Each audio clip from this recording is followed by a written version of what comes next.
Yo, what's going on, prideful niggas? And we're gonna talk about Hisoka.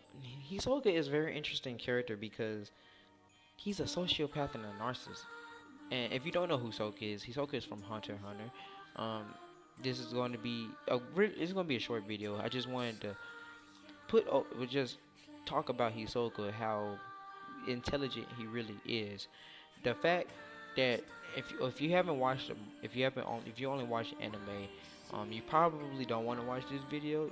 You can stay. It will be spoilers here. I'm warning you now. So you get 3 seconds. Three, two, one. All right. So Hisoka is a very fickle, sociopath, narcissistic person. Like, he's crafty, he's intelligent, quick-witted. He uses skills to manipulate people and fool people.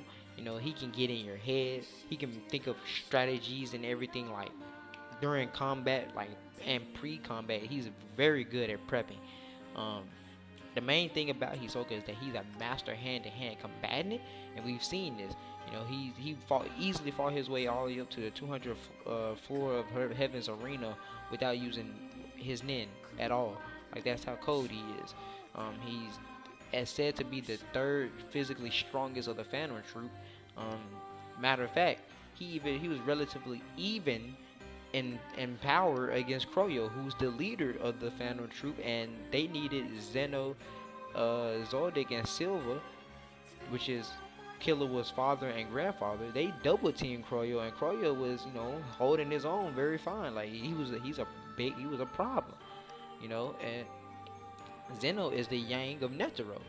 Zeno is said to be, he's implied to be the second strongest, but we don't really know if that's true or not, since Netero says, there's other people that use Nen better than him, and Jing is part of that category as well. And Jing is put over by the Zodiacs also. They even said that him as a teen captured Razor, who was an emitter, and he was part of the Phantom Troop. Who's very well at using Nen, and that was just him at a young age. There's gonna be a video about Jing. It's probably not gonna be on my channel. It's gonna be on MJ's channel.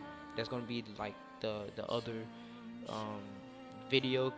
It's gonna be two videos with Hunter x Hunter on his channel that we're gonna do. But yeah, we're gonna talk about Jing over there. But Hisoka, like, Hisoka is he's a threat. He's literally, in my eyes, to me, he's like the Orochimaru of Hunter x Hunter verse. But the main problem with Hisoka is the fact that he can adapt so well. He can react and adapt, and he never loses his calm. He doesn't really lose his calm. Like, yes, he gets a sexual pleasure and everything from combat, but he doesn't actually lose his state of mind in battle. And I think that's a very that just shows you how strong like his mental willpower and how strong mentally it is. Like, he's always intact when fighting. He's always thinking of strategies. He's always decoding what his opponents is gonna do. It's like his opponent sometimes can't even predict what he's gonna do or anything. And he's also very fast. He can react very fast. You know, that's another thing.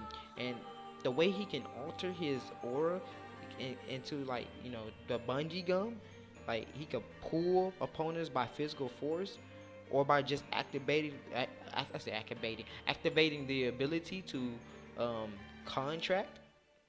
Like, he can point it at his target or through direct physical contact, and then he can, like, use it to cover a greater area by molding it into like a sheet of paper, literally. Or even a string at that. Like, it's so strong or whatever. He's able to walk on walls with it. He's able to when he was fighting Gota, he was able to come up with a strategy to where he was reflecting the coins. Like, Gota was able to use his nin to shoot it, like, faster and harder than bullets, and he was able to stop that with his bungee gum, and he was able to literally shoot it back at him. And he came up with a strategy to where he was shooting it from all directions, like literally an omnidirection in the forest, just for him to come down and slit his throat. Like, that was just so, like, that was crazy. Like that was one of the most strategic things I've seen from Hisoka. Like he is that serious. Like, and then he can utilize, like he can deceive his opponents by utilizing texture surprise, and it's like forging. It's like he can. It's like paper. It's like a cloth, and people won't know. Be able to tell the difference from the real, like the real thing. Like say for instance, if you're looking at a ground and you see a sheet of, you see like that part of the ground, that probably could be his rubber nin that just looks like that ground. He just changed it. He just used texture surprise to change, to make it look, to blend in, to fit in with the ground. So like, and it could catch you because you could probably step on it, or you might backflip or something, and then next thing you know, you could be like contract or something like that. You'll be getting pulled or something. You'll be like, what the heck? I could have sworn. When did he do this? And then you're like, oh, because he fooled you, he manipulated you, And he has a deck of cards that he carries around that's harder than steel when he using, his nin. But we're not like he's a mad magician. Like he is literally sadistic. Like he's a sociopath. He's crazy. He's very talented. He's very talented. He's very fast. He's very observant though. He's able to guess like the amount of strength a person possesses, and like with Gun. Like I said, with Gun, he sees the talent that he's able to have and the power that he's going to have in the future. He gets excited from that. And he invented a scale that measured the target's ability, possibly reaching 100 as the top score. So you're just gonna assume it is 100. He can often tell what an opponent is thinking and how they will react to his reactions. He can plan, he can plan before battles and during battles and post battles, and he can plan ahead before, like, literally going straight into battle, literally. And he can anticipate any of his opponent's next move. The thing is, he may be able to, for like stronger opponents, he may be able to anticipate it, but he may not be able to, react as fast or whatnot. As we've seen with Kroyo, with Kroyo versus Hisoka, he was able to react to everything, but he was able to think ahead or whatnot. But some things turned out to be wrong. He was wrong on. He was like, oh, okay, he's not 100% right all the time. He makes a lot of great estimates and assumptions, and that leads into him being able to react and being able to take out his opponent or whatnot. But with Kroyo, who was able to fight somewhat on an equal level with him, and then he has these abilities or whatnot, he wasn't able to really react and outsmart him or whatnot. He was getting outsmarted in the end. So even after being told his whole abilities and everything, so but Hisoka is still one of the most arguably smartest characters in the entire series. He was able to deduce Castro's double ability by letting himself get struck by it, and able to formulate accurate conclusions based on mere observations, and even categorize nin users according to the different attitudes and behaviors that they show, which allows him to identify what nin category they're using and that it falls in.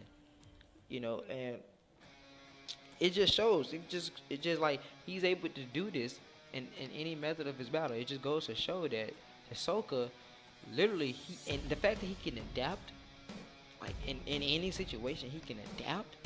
Like it just shows you that Hisoka is a beast.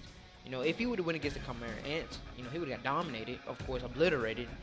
Which is why he wasn't in the Chimera Ant arc, because he'll probably go to another level. Like, oh my gosh, these ants are on a whole nother level, and next thing you know, Pito will probably rip off his head before he even know it. So, like, Hisoka was kept out of that for a reason. But Hisoka, the fact that he's going after everybody on the Phantom Troop, he more than likely, I'm 95% positive that he's going to take everybody out, including Kroyo.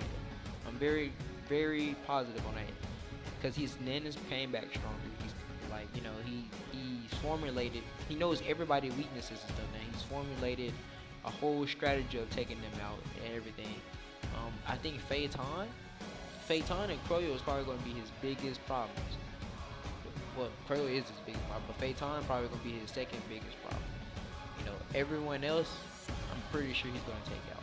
Like he already took two of them out, like no diff, like without like literally no diff. So you know he's gonna get. Hisoka is that man. And some people think Lumi would like no diff him. I'm gonna be honest. Lumi hasn't shown anything near Hisoka's abilities and talent. If Hisoka's not even interested in him, that shit goes to show that Hisoka don't even think, he's on his level. And Hisoka has shown that he's able to fight evenly with Croyo. I don't think Illumi will even stand. I don't think Illumi will last against Croyo at all. If you want me to be honest, and even going by the data book, it has Croyo with 1 point ahead of Hisoka, but Hisoka has more talent than Croyo. That means Hisoka is able to adapt and grow quicker. He has more potential than Croyo. And Hisoka is always adapting. He's always evolving. He's always getting better. That's what he strives. That's what he strives for. And I just don't see anything with Illumi being able to fight Hisoka. I mean, Hisoka would straight up dog him in hand-to-hand combat. Let's be honest now. And speed, they're relative. They're kind of relative. They're relative in speed. Illumi may be probably a little faster. He just may be. I don't think he is, but he may. I'll give him benefit of that. He may be faster, but other than that, no. Hisoka's strategy, thinking, and everything is on a whole different level. It's on a whole different level. He'll turn those needles against Illumi. If anything, he'll end up mind controlling him with his own needles. But I just wanted to talk about Hisoka, how much of a beast he really is. Like I said, this wasn't gonna be a long video. I went a little longer than what I planned, but let me know your thoughts down below. I didn't really want to go too in depth with Hisoka. I just wanted to say how much of a genius and how much of a threat of a character he really is for the future. For the future arcs that's to come, and that he's actually a monster. He actually a monster in the making. That's why he takes interest in stronger opponents. He is like he's a future generation. He's part of the future generation along with Gun. So it just shows you the talent that he has and whatnot. Let me know your thoughts down below. And Pride for Niggas, I am out of here. Peace.